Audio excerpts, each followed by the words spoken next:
네, 지식재산처 보고드리겠습니다. 저희가 짝퉁 위장품 단속 주무부처인데요. 현장에 나가 보면 짝퉁이 없으면 명품도 아니다 이런 말이. 그렇지. 우리나라 네, 맞는 말이에요. 그래서 어떤 때는 왜 우리 제품은 짝퉁이 없냐고 항의도. 근데 K푸드가 이제 글로벌 시장에서 프리미엄 제품으로 인식되면서 짝퉁이 정말 활기를 치고 있습니다.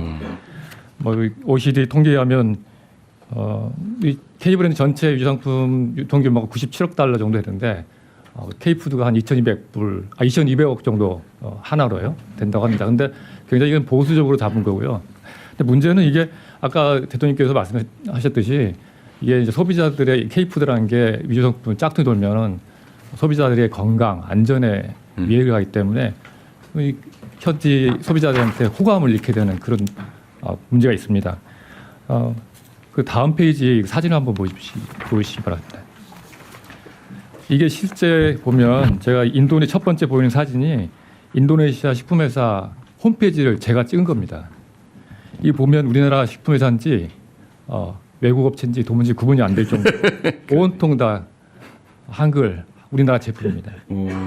밑에 한국 라면 이거는 인도네시아 인도미라고 세계 최대의 라면 회사 중에 하나입니다. 1년에 190억 개를 생산하는 업체입니다. 여기 새로 나온 신제품인데 한국 라면입니다. 그리고 광고 모델이 유진스입니다. 밑에 보시면 굉장히 이제 짝퉁 유통상품도 다 수법이 다양되고 있는데요. 이 삼양 불닭면 완전히 똑같이 유지해서 지금 중국 시장에서 저희가 대형에서 맡고 있고요.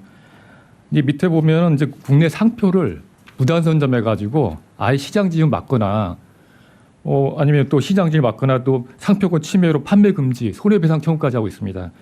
제일 아래 보면 부산어묵 이게 바로 대표적인 사례인데요. 부산어묵을 등록을 해가지고 우리나라 현재 진출한 5개 중소기업들 판매 금지 처분을 지금 내리고 손해배상 청구를 하고 있습니다. 이제 그래서 이제 이걸 어떻게 대응할 것이냐. 이거 좀 중요하네요. 그래서 지난번에 대통령께서 지식재산처를 만들어 주셔서 제일 먼저 분쟁 대응국을 설치했습니다. 그래서 K브랜드 또 특히 K푸드 유상품 단속을 위해서 저희 총력을 기울이기로 했고요.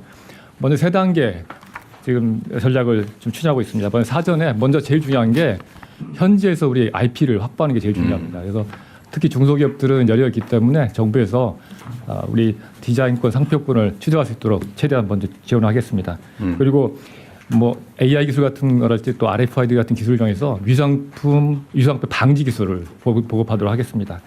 다음에 이제 문제가 생기면 신속하게 대응하기 필요한데요. 온라인 시장에서 알리바바, 쇼피, 라자다 같은 글로벌 온라인 플랫폼들과 MOU를 맺어가지고 바로 온라인 시장 차단하도록 지금 조치하고 있고요. 현지 공안, 단속기관들과 긴밀 접촉해서 피해 기업들 바로 현지에서 단속이나 지원토록 그렇게 하고 있습니다. 마지막으로 이제 외교부나 농식품과 긴밀한 협력 체계를 구축하고 또 현지 또 25개 지재권 아까 농식품 분야에서도 말씀했지만 25개 중점 공간을 지정해서 지재권 취약한 중동, 중남미, 아세안 지역에 저희가 현지 공안이랄지 단속 당국과 긴밀한 협조 체계를 구축하고 있습니다. 그리고 농식품부 또 협단체들과 긴밀한 또 협력 체계를 갖춰서 문제가 생겼을 때 바로 신속하게 대응하도록 하겠습니다. 이상입니다. 네. 이거 제가 아까 웃어 넘겼는데 이게 웃을 일이 아니네요. 근데 이게 우리 기업들이 이게 지금 식품 영역뿐만이 아니고 다른 영역도 많을 텐데. 예. 그러니까 이게 이제 시장 개척을 해서 초기에는 아마 안 할 거고 시장이 어느 정도 확정된다 싶으면 그 나라에서 이제 이런 식으로 똑같은 걸 먼저 등록해 버린다 그런 얘기잖아요. 네. 근데 이 지식재산권은 국제 협약이나 이런 거 없나요? 그것도 아무리 국내에서 먼저 등록했더라도 명백하게 남의 상표를 훔친 거면 안 되는 거 아닌가? 네, 지식재산권 분야가 세계적으로 가장 표준화되고 또 아주 표준화되고 가장 잘 정비되어 있는 분야입니다. 국제화되어 있는 분야입니다. 그러니까 예를 들면 문제는 아까 인도라고 그랬나요? 부산어묵은? 예, 문제는 속지주입니다. 각 해당국에 등록을 해야만 상표권이나 기술이랄지 브랜드 디자인 다 그러니까 받을 수 있습니다. 그건 맞는데 예를 국내에서도 마찬가지잖아요. 네. 먼저 등록하는 게 우선권을 갖는데 네, 그렇습니다. 명백하게 먼저 있던 걸 뺏겨서 등록을 하면 무효 아니에요. 네, 예를 들면 국가적으로도 그게 통용이 될 것 같은데요. 상식 그래서 아니에요. 이제 WTO 협정이랄지 파리백이랄지 여러 가지 국제 협정이 있어서 그 협정에 따라서 부정하게 이런 거 부정하게 할 되잖아요. 경우에는 네. 그걸 자기 무효화할 수 있어요. 그러니까 남의 거를 훔친 거잖아요. 이게. 근데 이제 그게 하려면은 법정 소송이 들어가고 그다음에 심판이랄지 이제 그런데 비용이나 시간이 들어가기 때문에 저희가 정부의 지원이 필요합니다. 그래서 그러니까요. 저희가 뭐 해외 IP 센터 이게 이제 국가적 지원이 필요한 거죠. 네, 그러니까 개인 기업이나 개인들은 이거 대응이 불가능할 텐데 예를 들면 뭐 라면 시장이 엄청 커졌다. 그러면 사실은 상표 전쟁에서 이기면 옛날에 미국하고 우리나라하고 이게 기술 분야에서 사실 이런 일이 많이 벌어졌는데 예.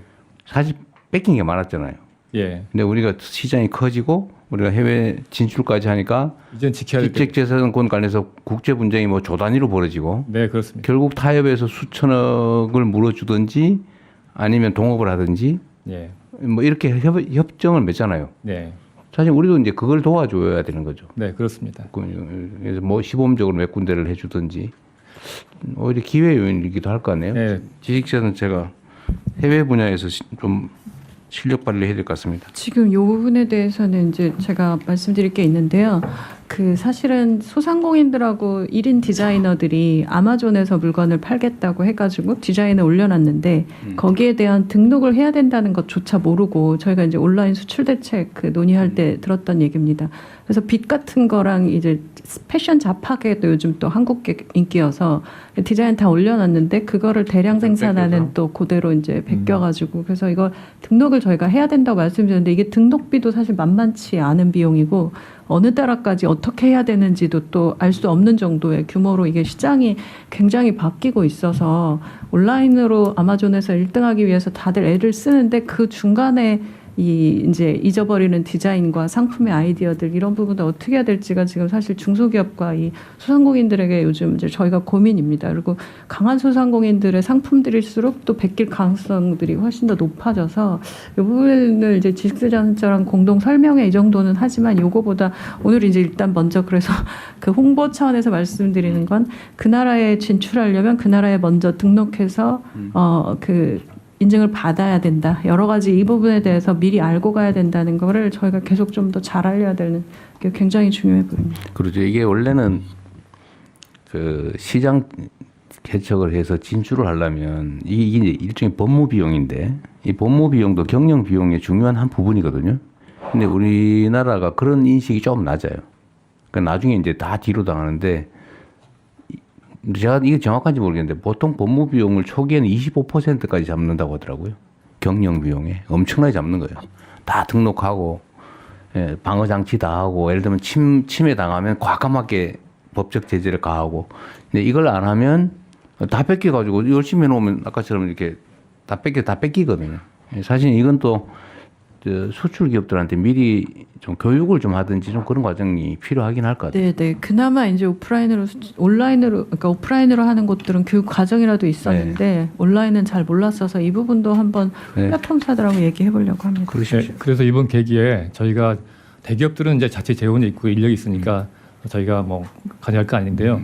중소기업들 대상으로 해서 주요 수출 시장에 먼저 지재권을 확보할 수 있도록 출원 비용 보조하는 사업들을 전개하고 있습니다. 그 원래 있는 사업이죠. 있는 사업을 그런데 좀 대폭 확대해야 되겠죠. 예.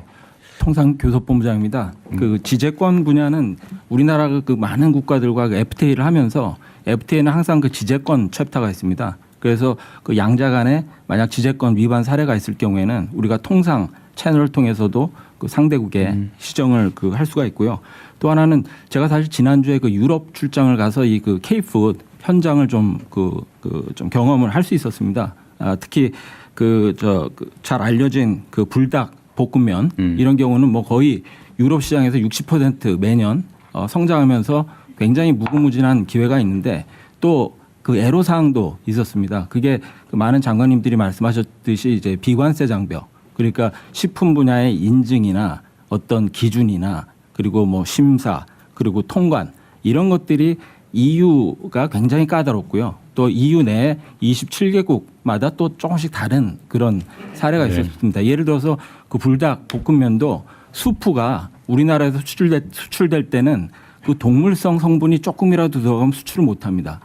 그러다 보니까 지금 그 EU에 수출할 때는 그 동물성을 다 없애고 그렇게 좀 배합 비율을 달리해 가지고 맛이 이제 비슷하게 나도록 그렇게 해서 수출하거나 아니면 현지 공장을 세워 가지고 현지의 그 동물성 성분을 사용을 해야 됩니다. 이러다 보니까 중소기업들의 경우에는 이게 그 수출 가능성이 있지만 이런 데서 막혀 가지고 그렇기 때문에 일단은 앞으로는 이제 그 비관세 장벽 이쪽에 이제 통상 당국에서도 좀 이제 공세적으로 해가지고 좀 한국판 이런 그 무역 장벽 보고서 이런 걸 통해서 우리 기업들 애로를 직접적으로 해소할 수 있도록 그렇게 하겠습니다. 네.